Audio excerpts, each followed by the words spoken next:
Hello again. Welcome into 1017 FM and 710 KEEL. Welcome into Strategies for Living. I'm marriage and family therapist David McMillan, and there she is. She knows all the rules of the game. She is PLPC Carla McCormick.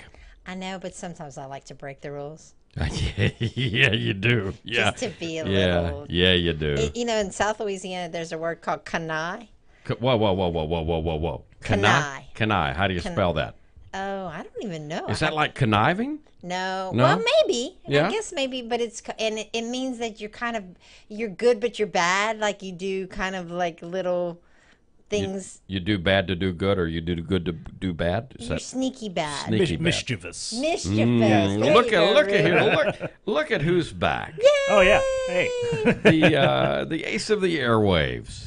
He flies us high, low, and in between. We missed you, Ruben. Yeah, we did, Ruben. Right? Oh, I missed you guys too. But man, those mountains were great. I know. I needed to go up in the mountains and in a couple of caves, to get my head straight. I loved the picture you posted of the day that you guys did the lift. Sky lift, yeah, in downtown Gatlinburg. They got it's like a ski lift, but it just takes you up for the view, and you Wow. get amazing views of the Smoky Mountains from that thing. That's it's great. Fantastic. Well, welcome back. Thank you for all you do.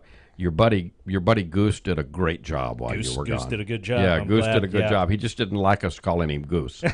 Except for the night he left us on Facebook Live all night long. Oh, whoops. Yeah, well, we won't talk about that, but that's okay. So welcome back. Glad you're back, folks. Glad you're here. If you are confused by the rules, what are the rules? I mean, we're all playing this game called life, right? And we got to 5 of the rules yesterday. If life is a game, these are the rules. It's based on a book that of an author I interviewed several years ago, Cherie Carter Scott, Dr. Cherie Carter Scott. It came out of the Chicken Soup for the Soul series. And as a matter of fact, Jack Canfield, who was one of the co-founders of Chicken Soup for the Soul and that whole mecca of books. Brilliantly simple. Yeah, they are. Yeah, that's a good way to say that. Brilliantly simple. Anyway, he wrote the foreword to this book, and we last evening on Strategies we did If Life is a Game, These Are the Rules, Part 1. So we got to 5 of the rules. We'll review those in just a few minutes, but we're going to get the other rules now here on Strategies. Folks, thank you for tuning in. We are presented, as always, by CADA, the Council on Alcoholism and Drug Abuse of Northwest Louisiana. And, you don't have to leave home for treatment. Call CADA. They got it together. Also brought to you by Jerry Anderson State Farm Insurance, by Learning RX, by Highland Place Rehab and Nursing Center, by Jacob's Well, Inspirational Books and Gifts, and by Resilient House. If life is a game, what are the rules? We need them. I need a little pink car with like 3 little pink pegs in it, please. The game. That's the game of life. We all play it, right? We'll be back.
song always brings a tear to my eye, you know? Is it the song or is it Ruben being back that Both. makes you emotional? Both. Yeah. But I always think of my kids, you know, Forever Young. Rod Stewart, what a home run, that guy. You know, he's hit home run after home run after home run, but I love Forever Young. Like him doing it the way that Ruben just played it. He's you know, changed a couple of other versions, but they're not the same. No, it's not the same when they change. Or like, you know, James Taylor's changed some of his songs over the years. Yeah, don't mess them up. And yeah, I like the old version the best. That should be in the rules, too. We're talking, welcome back, folks. Welcome back into Strategies for Living, 101.7 FM and 710 KEEL. And PLPC Carla McCormick, marriage and family therapist David McMillan.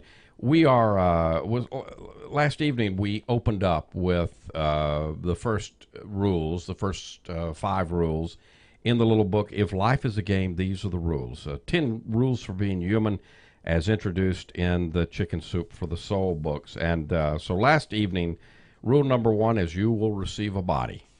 And rule number 2 is you will be presented with lessons.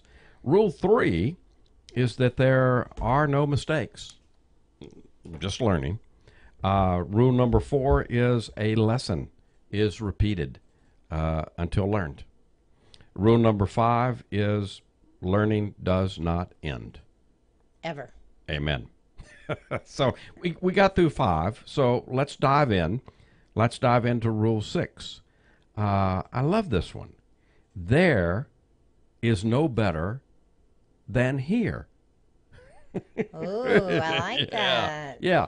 And some things that we need to talk about here under this rule are gratitude, unattachment, abundance, and peace.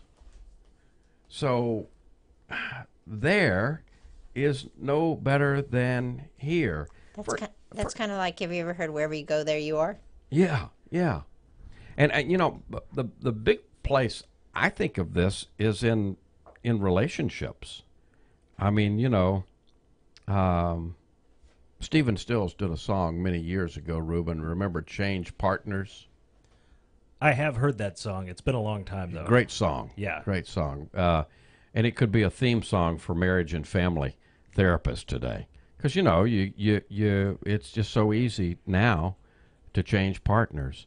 But there is no better. There is no better than here. So many times we think it is, right? Yes. So when your there has become a here, you will simply obtain a there that will look better to you than your present here. Follow that? I do. Yeah. So many people believe that they're going to be happy once they arrive some place, some specific goal that they've set for themselves. For some, the goal may be, yeah, I got to make $1 million. For others, it's I got to lose this 10 pounds. You know, I got to lose this last 10 pounds. For still others, you know, I'm just not with the right person. I need to go find my soulmate. You know, and by the way, I think I've already found her. Or him, you know, right? I mean, don't we do that? Don't we do that over and over and over? When I have a baby. Yeah, or I gotta have that particular kind of car, right? Yeah, I gotta have a baby. I gotta have my dream career. I want to be a producer of Strategies for Living. Hey, well, it's a heck of a goal. Yeah. And you know what? You don't have to do much to get it. Good to know. Yeah. Good Are to you know. saying the bar's low? The bar is low. So, you know, I think we've got the secret here is that fine line that to dance between living in the here and now and holding in your heart your fondest dreams and aspirations, because we want to live here, you know, we want to live in the present. But we've got to go, you know, I've talked about the 3-room house before. Right.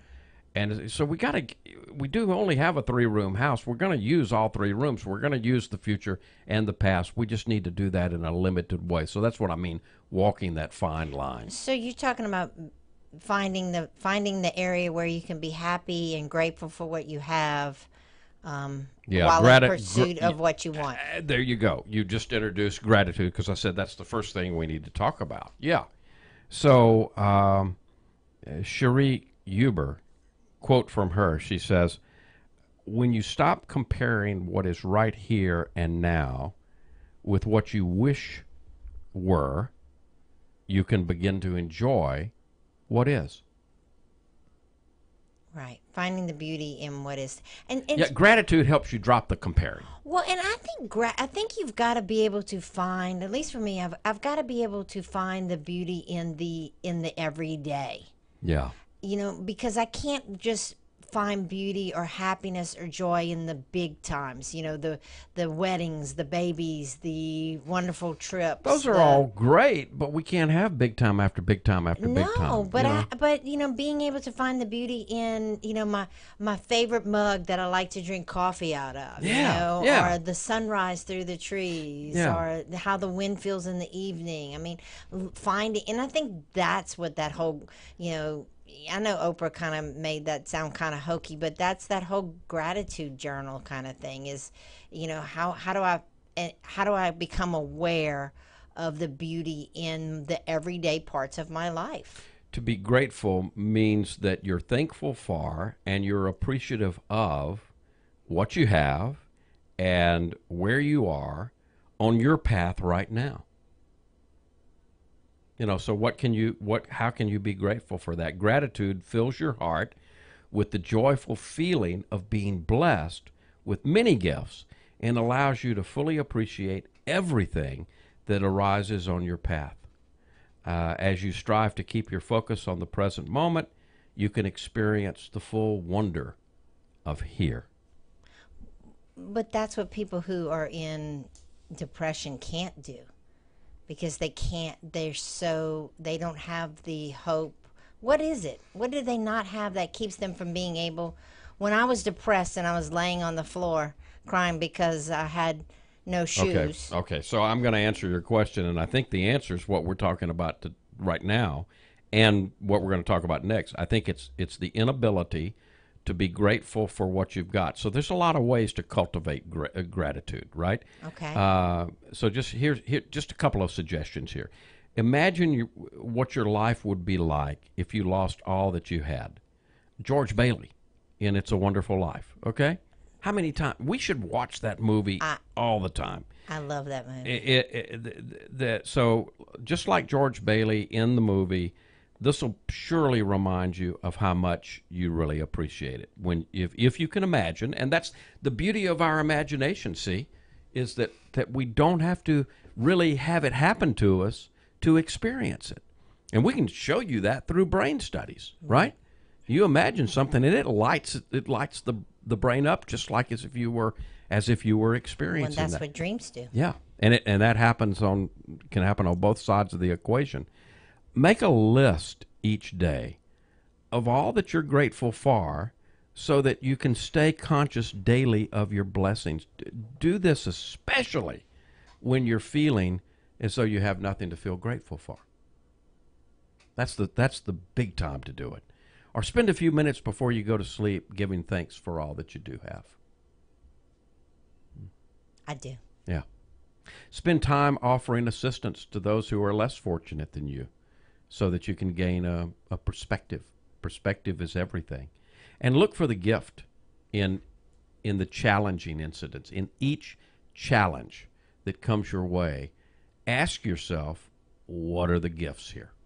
What am I supposed to learn? What am I supposed to learn? Because there's always gifts. The other part of your question is to remain unattached. Unattachment. Unattached from what? From the results. Anything.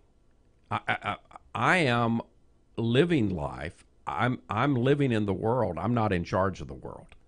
I'm in charge of creating me in my world. And so living in the world, you know, this world has everybody in it between Mother Teresa and Jeffrey Dahmer. I mean, sometimes it's a tough place out there. Like Rodney Dangerfield used to say, it's a tough room. So, I've got to stay unattached. Joan Bersinko said, perhaps the hardest lesson to learn is not to be attached to the results of your actions. So That's are you powerful, saying isn't it? not that the things I do or the things I don't do don't determine my self-worth? That's what I'm saying. What you do or don't do it does not determine who you are. You're a child of God, no matter what you do or don't do, and you're probably one decision away from turning things around. Yeah. Different way to think of it, isn't it? It is. Well, I can see it in the negative point. I can see that how that works for I am not my mistakes. But you got to see it in the positive, too. That's harder. Yeah. If life is a game, we're giving you the rules today. Part 2. We'll be back to give you more. Stay with us.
And welcome back.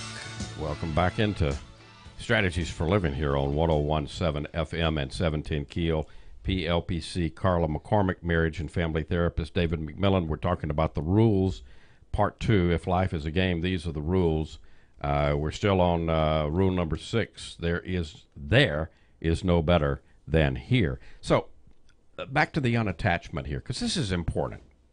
Carla, unattachment is the release of the need or expectation associated with a specific outcome. Okay? For most people, this really is the most difficult lesson to learn. So I just let you be you. Yeah. We become attached to the way that we think things ought to be or envision something working out. You mean the way they should be? They should be. We should own ourselves. And we struggle to make circumstances then bend to our desires. And then we should all over ourselves. and you shouldn't should yourself. No, shooting on yourself is never a good idea. No. But when you start to pay attention to how many times you say the word should, I should have done this or I should have done this. Here's the thing: life has its own agenda, and that's not our business. I mean, it does. If we're going to suffer, unless we give up our attachment to things working out like we think they should work out, you know. So what do? Do you just try to do your best and make your best decisions? I mean, because we make decisions along the way. Okay, so if you want to learn how to dissolve attachments, okay, here's what you do. Notice what you want and acknowledge the outcome that you're attached to. Okay, that's fine. It's fine to begin there. Okay, but we don't end there. That's where most people just stop. Okay, so but notice what you want and just completely acknowledge, hey, I'm hooked into this. I'm attached to this. Okay, then imagine the ideal outcome of your situation, and then imagine the worst case scenario. Imagine the other side of it. Okay, doing this brings any hidden fears to light, and it makes acceptable the outcome, whether it goes either way. Okay, well, let's break it down. Okay, maybe I'm being simple-minded, but let's break it down more simple than that. I'm going home for Thanksgiving. Okay. And I have an expectation that Thanksgiving dinner is going to be wonderful. We're all going to sit at the table. Okay, so that's step one. That's step one. You say what you want and you acknowledge that you're attached to that. The turkey's going to be delicious. And all right, the now pies, now imagine the other side of that. Imagine the other side of what it could be. I'm gonna burn the turkey, and the pies are gonna taste like doo-doo, and my sister's gonna forget to bring the sweet potatoes. Watch that language, all right? We're on the radio here. He's got his hand on the button. And my Okay, children aren't gonna come, and okay, it's gonna be horrible. I got it. Okay, so make a clear statement to the universe. Even write out your desire very clearly, or say it out loud. This is what I want. I want Norman Rockwell Thanksgiving. Okay. In your mind, then, create the image of you holding the intention lightly. That intention. Hold it lightly in the palm of your hand with your fingers loosely open. Okay? All right? Then mentally release the desire out into the universe. Just let it. I'm just gonna throw it up like a ball. No, just let it'll float away. Just let it float away. Okay. And it'll go into the universe, and you'd make a decision to trust that whatever outcome you receive, that's the right one. So I'm gonna do my best to make the pies to the best of my ability. I'm gonna do the turkey to the best of my ability. Yes. And after all, that's the only thing I can control. That's it. You use visualization. You place your wish in the. You place your wish in the palm of your hand. You might even see it inside of a helium balloon. Mm-hmm. Okay, and then let it float. Let it drift up and see yourself letting go of an attachment to a particular outcome. In AA, we say give it to God. That would be giving it to God, wouldn't it? Okay. You're releasing your attachment. Because, look, we live in a world of abundance. That was another thing we said we would talk about. Robert Savage said the richest person is the one who is content with what he has. So do you not feel that the people who have those expectations and then the expectations almost always fall short, and that has a lot to do with anger? Yeah. Because then we're talking a bunch. Yeah. So, there's those lofty expectations. Okay, so then we also said we need to talk about peace here. Okay, Stephen Levine, there is nothing to do but be. Living in the present brings the one thing most people spend their lives trying to achieve. Peace. I mean, think about this, Carla. The 3-room house. If I'm in the past, I'm probably experiencing some form of anger/depression. Yes. Okay? Especially if I stay there long. Rumination. If I'm in the future, I got stress, I got anxiety. There's no such thing in the now. Whatever's going on, I can ask myself, am I okay? Am I here? Am I here talking to you? Am I breathing? Yeah, I'm okay right now. Yeah. Of course, my ego is going to quickly say, yeah, but you won't be 5 minutes from now. Or just wait till wait till you walk out that door. And Right to the phone ring. Yeah. But see, that's then taking me immediately into the future.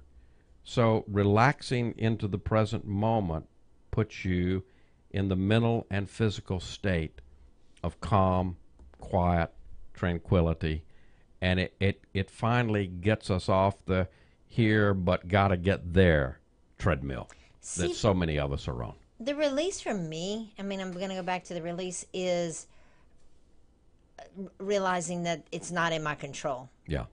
So do my best, do what I can do, and then kind of let the rest go. Yeah, exactly. And if it all falls apart, does it really matter? No, is it that because big a deal? We talked about that last evening. There's no such thing as failure. It's just experiences and lessons. Okay, so let's get to rule number 7. Okay. Others are only mirrors of you. Others are only mirrors of you. I don't know if I like that rule very much. Yeah, okay. Can we scratch that one? No, we can't, because you cannot love or hate something about another person unless it reflects something that you love or hate about yourself. I don't believe that. Well, you better. I can't believe that. No, you don't want to. to. That's so ugly. Yeah, you don't want to. The first time you meet someone, in the first moment you form an impression of your mind of that person. And you decide within the first 4 minutes what you like and what you don't like. That's the way our brain's built.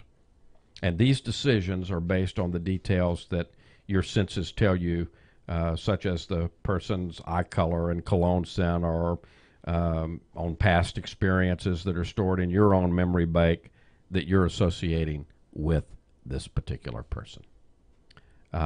So your reactions to other people, however, are really just barometers of how you perceive yourself.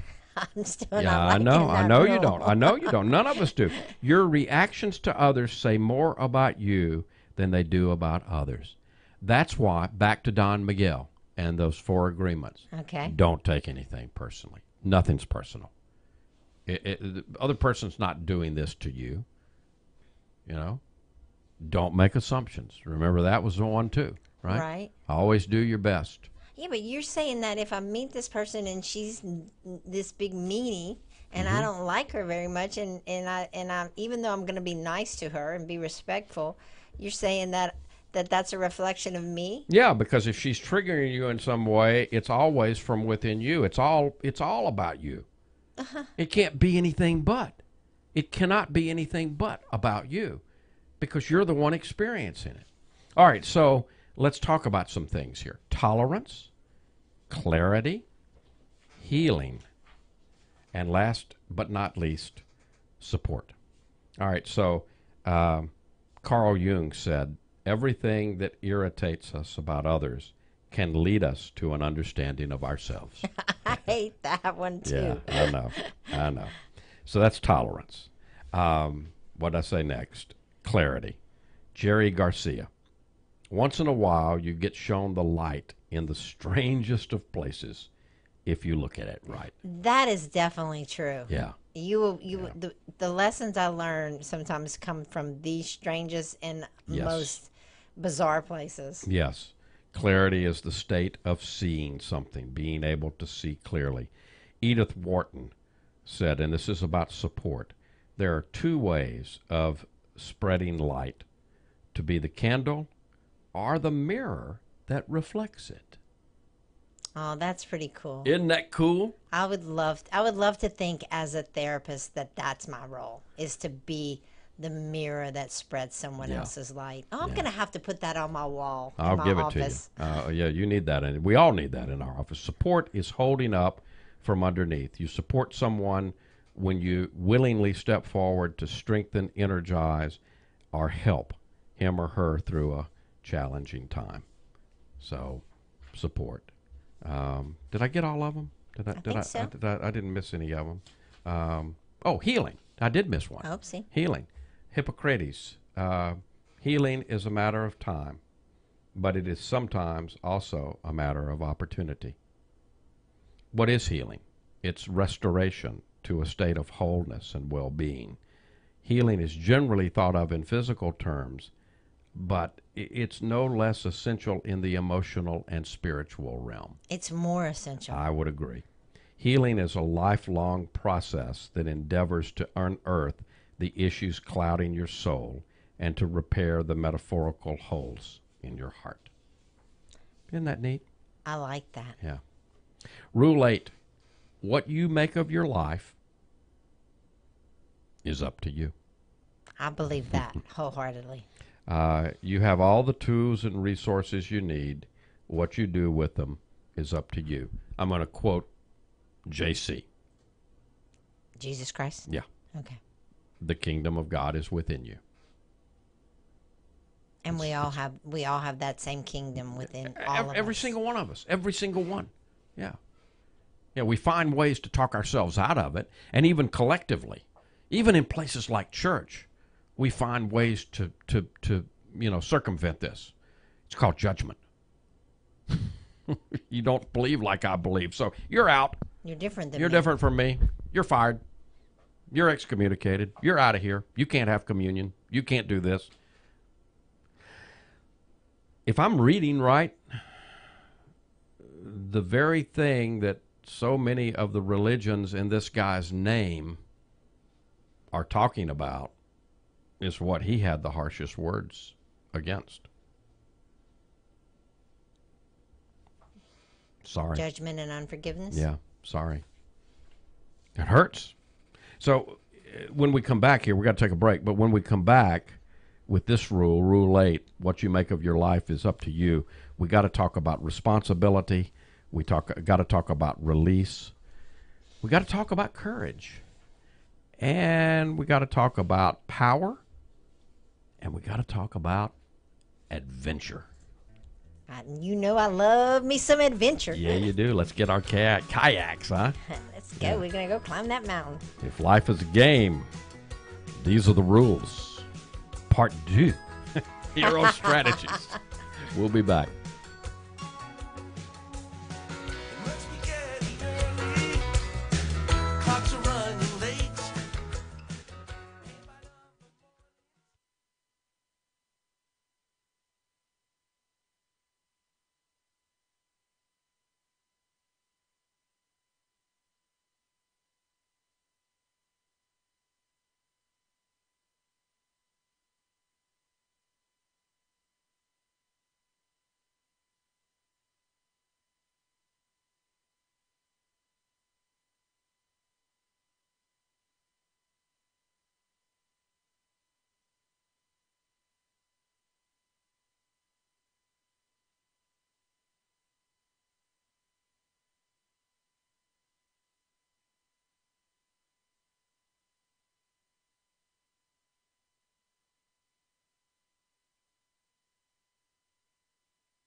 Welcome back.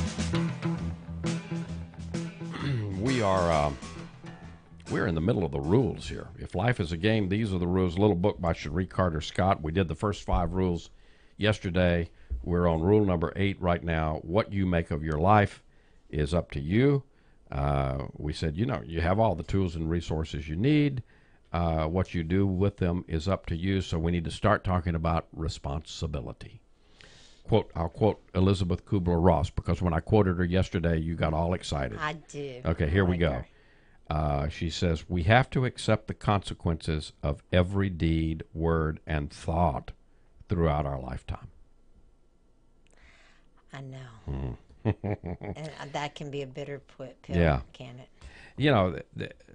I've read before that the idea of after we pass and we move into the next life, that the idea of the final judgment is not God judging us. It's us being able to do what Elizabeth Kubler-Ross is talking about here, and seeing the connection, seeing how it all, even down to our words, our deeds, and our thoughts, how those affect. When we used to leave home when I was a teenager, my mom used to say, "Make good decisions." She didn't ever say "be good," or make she good would say choices, she would make good decisions. Make good decisions. So to take responsibility means you admit your accountability and you acknowledge your influence and your role in the circumstances wherever you find yourself. It means that you're answerable for your behavior and that you fully accept any consequences that are created by your actions. Then you can't blame Then your you can't behavior blame. on anybody else. Blame is useless. So then the other thing we're going to talk about then is release. The Buddha says, learn to let go. That is the key to happiness. That's almost what we were just talking about a minute ago. Release is just simply the act of letting go. It's a decision. It's a choice and a decision. In every situation, you can either take responsibility or attempt to cause things to happen, or you can let them go. Someone asked me the other day, how do people change? How do I change? And I just said, you have to decide to. Yeah. I mean, that's the first step, is making a decision to change. And all of these are really decisions, making a decision that all of my decisions matter. Yeah. Amelia Earhart said this about courage, which is the next thing we need to talk about. Courage is the price life exacts for granting peace. Wow. Yeah. Courage is a big word. In my heart and in with my family, we're raising my girls. We talked a lot about courage, having the courage to do the next right thing. Yeah. So it's finding the inner strength and bravery required when confronting danger, difficulty, or opposition. Courage is the energy. It's the energy behind all great actions and the spark that ignites the initial baby steps of growth. The courage to change. Yeah, the courage to heal. Yeah, the courage to change, the courage to heal. And so then we have to finally, with this rule, talk about power. Henry Ford said, there isn't a person anywhere who isn't capable of doing more than he thinks he can. He's also said, if you think you can or if you think you can't, you're right. Yeah. So power means demonstrating your ability to manifest reality. When within each of us lies a power center, and we learn to call upon this power as we set out to design our lives according to our will. That's what I call the creation, the creation process.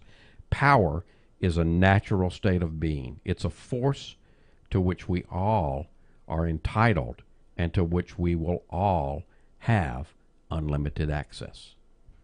Well, when we talked about power with the author earlier in the week, she was talking about recognizing our power and using that power. Yeah, I love that word, recognizing. I mean, look at it. Let's write it out here on the radio so people can see it. recognizing. Every Changing the time way I you think. recognize you, I rethink you. If I see you from across the way and I recognize, oh, that's Carla. Well, I'm rethinking Carla. Recognize. Yeah. That's pretty good. Isn't that neat? You're pretty smart. I don't know about that. Rule number 9. Your answers lie inside of you. All you need to do is to look, to listen, and to trust. All the answers you're looking for are already within your grasp. All you need to do is look inside, listen, and trust yourself. There's no outside source of wisdom that can give you the answers to any of your innermost questions. You alone are your wisest teacher. Deep inside of you, you already know all you need to know. That's our spiritual DNA. I totally believe that. I believe that as a therapist, as a counselor, that people know. So we need to talk about listening. We need to talk about trust. We need to talk about inspiration. Inspiration. Dr. Deepak Chopra, consciousness is nothing but awareness, the composite of all the things we pay attention to. Listening is actively focusing on what messages you're receiving, both verbally and non-verbally. We don't just get the messages through our ears. We also get them through our eyes and all of our other senses. We get way more messages through our other senses than our ears. Yeah. Ralph Waldo Emerson said about trust, trust thyself. Every heart vibrates to that iron string. Once you learn to listen to your messages, you then move to the next, deeper level of growth, trusting those messages. You learn the lesson of trust when you take a leap of faith and believe that your inner knowing is guiding you toward your greater good. Isn't that powerful? Your inner. Your inner. And your greater good. And then finally, inspiration. I'll quote Sark. In the midst of our daily lives, we must find the juice to nourish our creative souls. Inspiration is the moment in which the spirit within is accessed and revealed. Inspiration, inspiritus, dawns when something is in your outer world, sparks a flame within you, and calls a message up to the surface. Isn't that great? That's really kind of pretty. It's always been there. And that's, again, back to JC. That's love, though, isn't it? It is love. The kingdom of God is within you. Where else would it be? Yeah, where else would it be? Okay, rule number 10. You're going to forget all of this when you're born. When I'm born? Yeah, when you will forget all of this at birth. Okay, so you came into this world already knowing all of the information that's in these 10 rules. Okay? You just simply forgot. You forgot them somewhere on the journey from the spirit world to the physical world. So then I have to relearn them? Well, yeah. Now, it depends on what your belief system is. I don't want to, but it's possible that Carl Jung talked about the collective unconscious. Mm-hmm. So what is that that we can tap into? Is that, because we have a conscious mind, we know what that is, and then we have this unconscious mind. Most of us have some vague sense of that, but then this collective unconscious, what is that? And we can tap into it. The unconsciousness of the masses, so to speak? Could be. It could also be the collective unconscious that resides within you. Again, in spiritus, inspiration. It's all on the inside. So each lesson is like another stone along the life path. And as you travel and learn your lessons, some may look and feel familiar. And maybe that's because, before we came here, maybe we decided, I need to come down here and have these lessons. I need to come down here and see what it's like to be a radio host.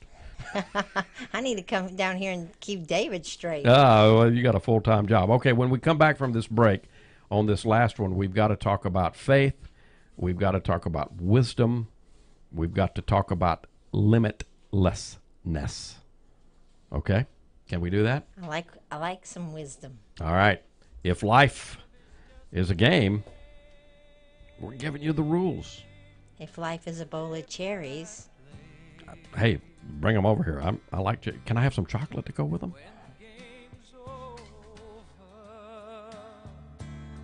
Not everybody pays.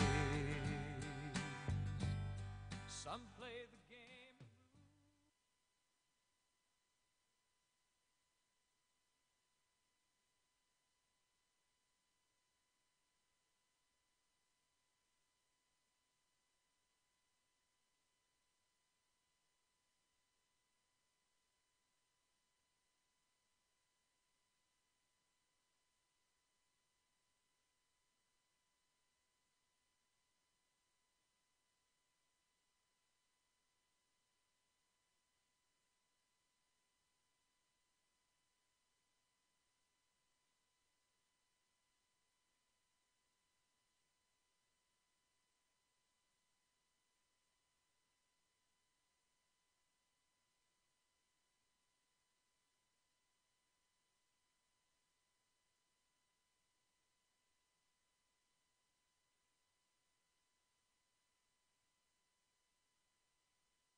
I can see clearly now the rain is gone. Yeah, if life is a game, then these are the rules. And we're on Rule 10. Welcome back into Strategies for Living here on 101.7 FM and 710 KEEL. PLPC Carla McCormick, marriage and family therapist David McMillan. So rule number 10 is you're going to forget all of this at birth. And so that brings in faith. To quote Thomas More, faith is a gift of the Spirit that allows the soul to remain attached to its own unfolding. Oh, now that's kind of good. Yeah. Faith keeps our spirit attached. Yeah. Have faith in yourself that you'll remember your truth and the knowledge stored deep within your soul. There may be moments in which you cannot see your way clear to your truth, moments of darkness and uncertainty. Life can be difficult, and there may be times when you cannot make sense out of life or even stay afloat. These are the moments that require faith. We also need wisdom. Marcel Proust says we don't receive wisdom. We must discover it for ourselves after a journey that no one can take for us or spare us. I don't think I can say any better than that. No. Yeah. And then finally, limitlessness. Ralph Waldo Emerson again. What we call results are beginnings. The final lesson you've got to learn as you embrace these 10 rules for being human is limitlessness. For that will keep you traveling along your path long after you finish listening to this program, or if you go get this book, reading this book. The sense that there are no boundaries to what you can become or do. You learn it when you know that your evolution is never ending and your potential for growth reaches to infinity. Well, one of the other rules was you never stop learning. Now, you were born being limitlessness, but your ego comes into play and you talk yourself out of it. You see that in little kids. When I grow up, I'm going to be a fireman. When I grow up, I'm going to be an astronaut. And Absolutely. Then somewhere along the line, we learn, oh, you're not smart enough to do that, little Johnny. Remind yourself that you're here to learn lessons. Be present with the process. Pay attention to what's going on, to what you're experiencing. Be diligent with your actions, which enable you to get the lessons presented to you. Ask for answers and you'll get them. Listen with an open heart. Explore all your options. See your judgments as a mirror. View each crisis as an opportunity. Trust yourself. Believe in yourself. Look within yourself to your higher self for guidance on all your choices. Extend compassion to yourself. Remember, there are no mistakes, only lessons. And love yourself. Trust your choices. And it's all possible. Good stuff, Carla. I love that kind of stuff. Folks, thank you for tuning in to Strategies for Living today. We've been presented by CADA, by Jerry Anderson State Farm, by Learning RX, by Highland Place Rehab and Nursing Center, by Jacob's Well Inspirational Books and Gifts, and by Resilient House. If today were the last day of your life, you only had one more phone call that you could make, who would you call? What would you say? And why are you waiting? Make the call. For Reuben Wright, gosh, I'm glad he's back. And for PLPC Carla McCormick, I'm marriage and family therapist David McMillan. See you next time here on Strategies for Living.